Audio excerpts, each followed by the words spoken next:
Good afternoon, everyone. We are Group 6. I'm Kenneth Mercado. I'm Catherine de la Costa.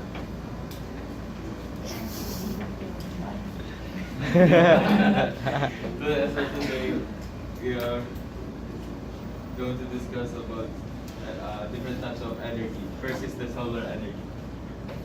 Definition of terms. Marian. Solar power, a type of sustainable energy produced by collecting sunlight and converting it into electricity. 34 slides. The next is photovoltaic. Bakit ka na? The conversion of light into electricity using Ganda ka. semiconducting materials.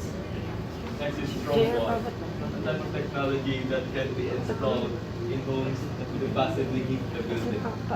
Next is photovoltaic effect, a process that generates electric current in a photovoltaic cell when it's exposed to sunlight. Solar energy. Solar energy. Solar power is a type of sustainable energy from the sun that is converted into thermal or electrical energy. Solar energy is the cleanest and the most abundant renewable source of energy because it's from the sun. It can from the sun because it converts the visible light into renewable energies and turns it electricity or thermal power used in everyday life. Solar technologies can harness this energy for a variety of uses, like I said, including generating electricity, providing light or a comfortable interior environment, and heating water for domestic, commercial, and industrial use. There are several ways to harness solar energy. Photovoltaic cells, passive solar heating, and concentrated solar power. Passive solar heating. Passive solar heating is a cheapest way to heat your home. The design for passive solar heating aims to keep out summer sun and let in winter sun, but ensuring the building's overall thermal performance retains that heat in winter, but exclude it and allow it to escape in summer. Passive solar heating also depends on the enforcement. Occupants who remember to open and close windows and isolate zone spaces. So you can use passive solar heating to heat your home and also make it not too hot for home when it's summer. Dahil late. That's how it works. Solar radiation is trapped by the greenhouse action of correctly oriented north-facing glass areas exposed to full sun. Trapped heat is absorbed and stored by materials with high thermal mass inside the house. It is re-released at night when it is needed to offset the heat losses to lower outdoor temperatures. Kanina pa sinasabi niyo siya. Photovoltaic cells. A photovoltaic cell is a specialized semiconductor diode that converts visible light into direct current. Some PV cells can also convert infrared and or ultraviolet rays into DC electricity. Photovoltaic cells are an integral part of solar electric energy systems, which are becoming increasingly important as alternative sources of utility power. There are several different types of PV cells which all use semiconductors to interact with incoming photons from the sun in order to generate an electric current. So the layers of PV cells composes of many layers and materials with each specific purpose.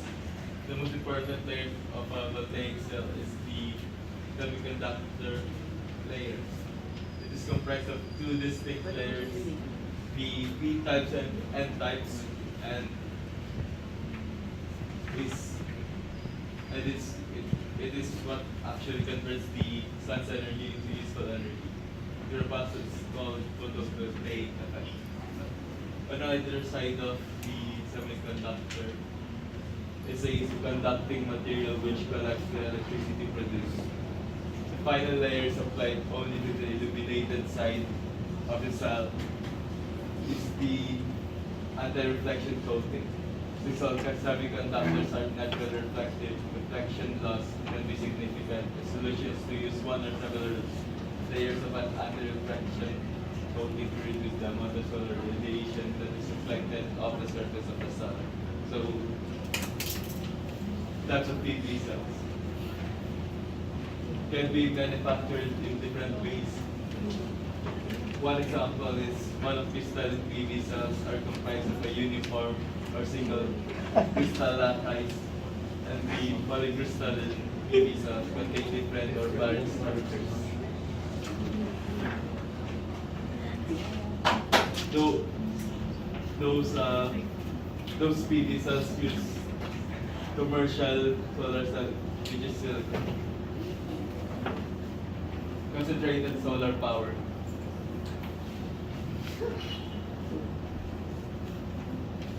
Concentrating solar power (CSP) plants use mirrors to concentrate the energy from the sun to drive traditional steam turbines or energy engines that create electricity. Concentrated solar power utilizes the alternative technological approaches through or parabolic through system, power tower systems and dish or engine systems. Trough system is trough systems use large U-shaped parabolic reflectors or focusing mirrors that have oil-filled pipes running along their centers or at focal point. The mirror deflectors are tilted toward the sun and focus sunlight on the pipes to heat the oil inside to as much as 750 degrees Fahrenheit or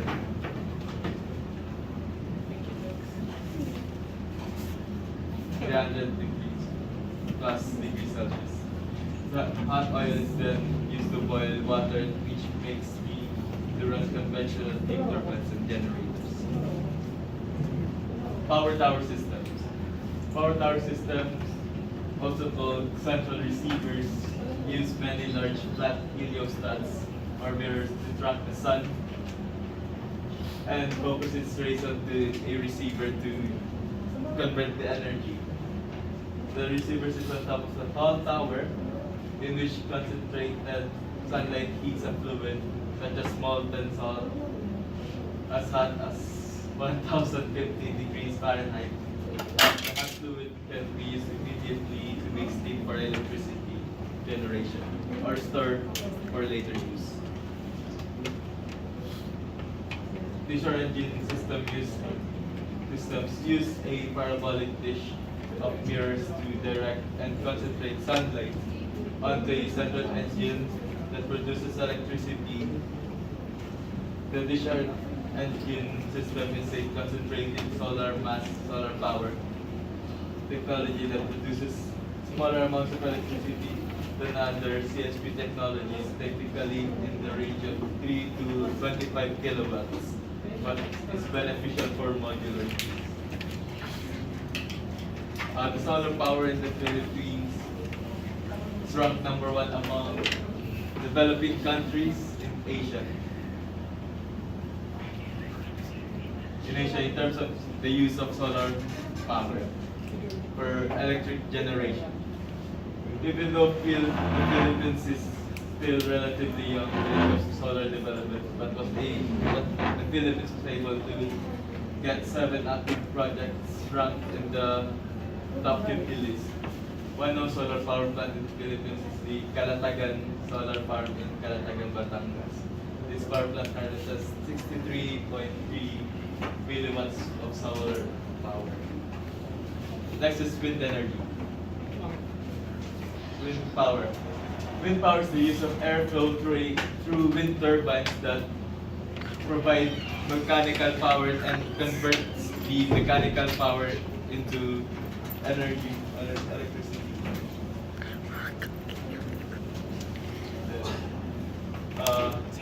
wind power is an alternative to burning fossil fuels, and it is renewable and widely distributed because it is clean and produces no greenhouse gas emissions during operation and consumes no water, yet uses little land.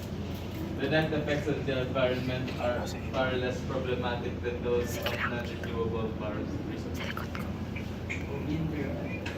Wind turbines are used to generate electricity from the kinetic power of the wind.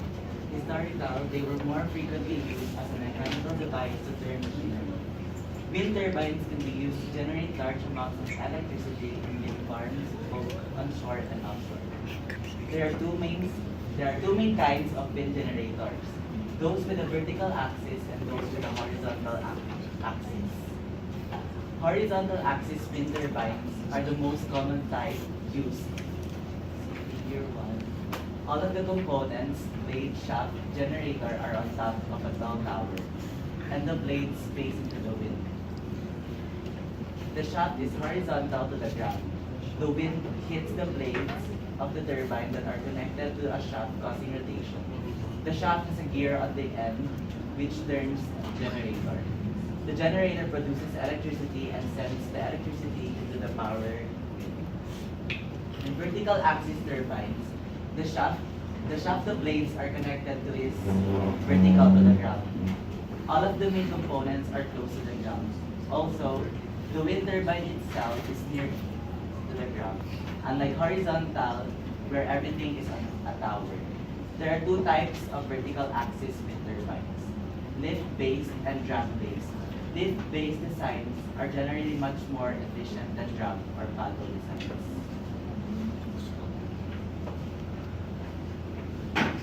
Wind power in the Philippines makes up a small percentage of the total energy output in the Philippines. The country's wind energy sector has significant potential to provide up to 76 gigawatts of power. Some of the most recent developments are the Bangi Wind Farm, Burgos, Bangi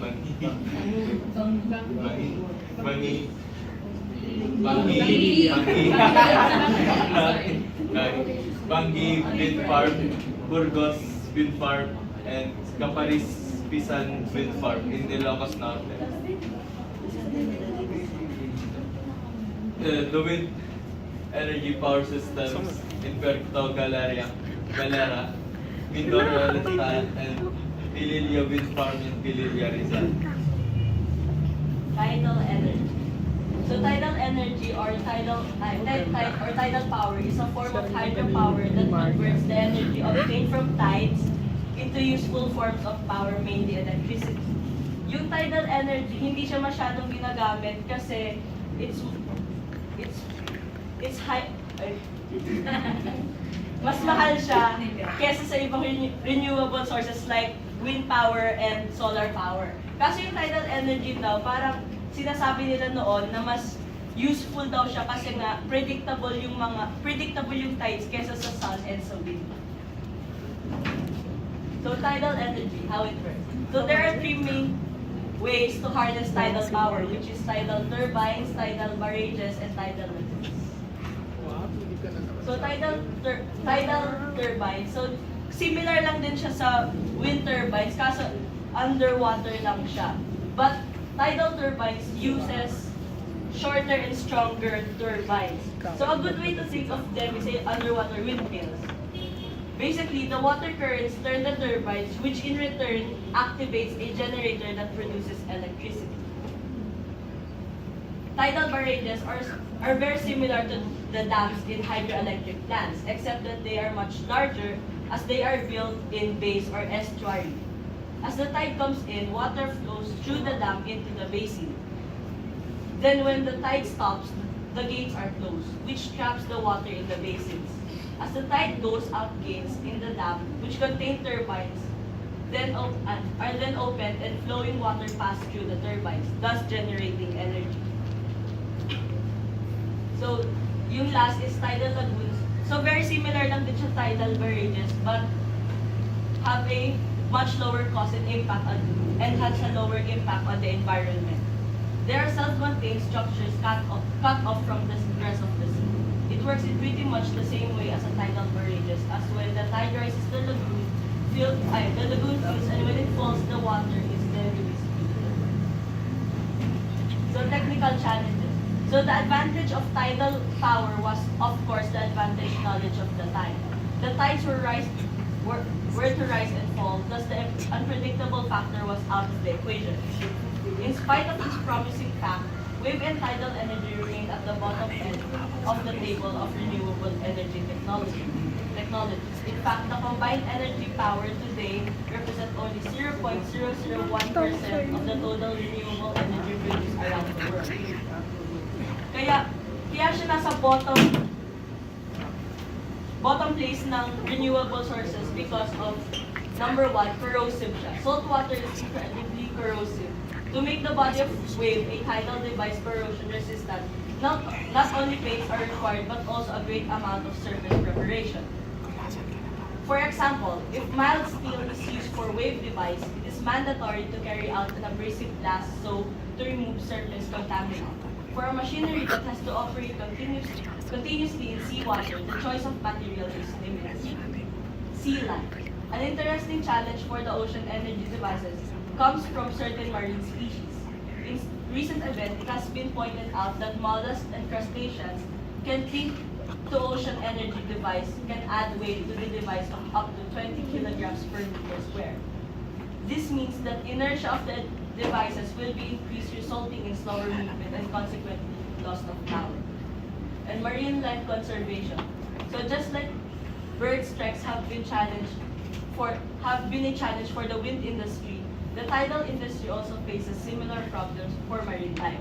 This is particularly true for underwater bladed devices. Harnessing of tidal energy over the submerged estuary caused an uproar among the environmental enthusiasts. So sa marine life conservation, pwede siyang maging cause for marine parang death toll for marine animals. Environmental impacts of solar with tidal energy. Solar energy, land use, depending on their location, larger utility scale solar facilities can raise concerns about land degradation. So, minsan, yung mga solar power plants ay nasa, inoccupy nila yung ibang spaces for other habitats. And so napapalis yung mga occupants ng habitat. Hazardous materials. The PV cell manufacturing process includes a number of hazardous materials, most of which are used to clean and purify semiconductor surface. Workers also face risks associated with inhaling the silicon dust that they are going to clean. Life cycle global warming emissions. Well, there are no global warming emissions associated with generating electricity from solar energy. There are emissions associated with other stages of the solar life cycle, including manufacturing of the solar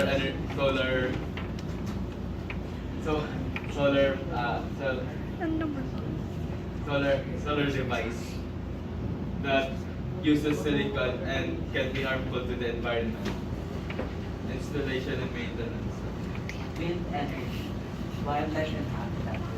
The impact of wind turbines on wildlife, most notably on birds and bats, has been widely documented studied.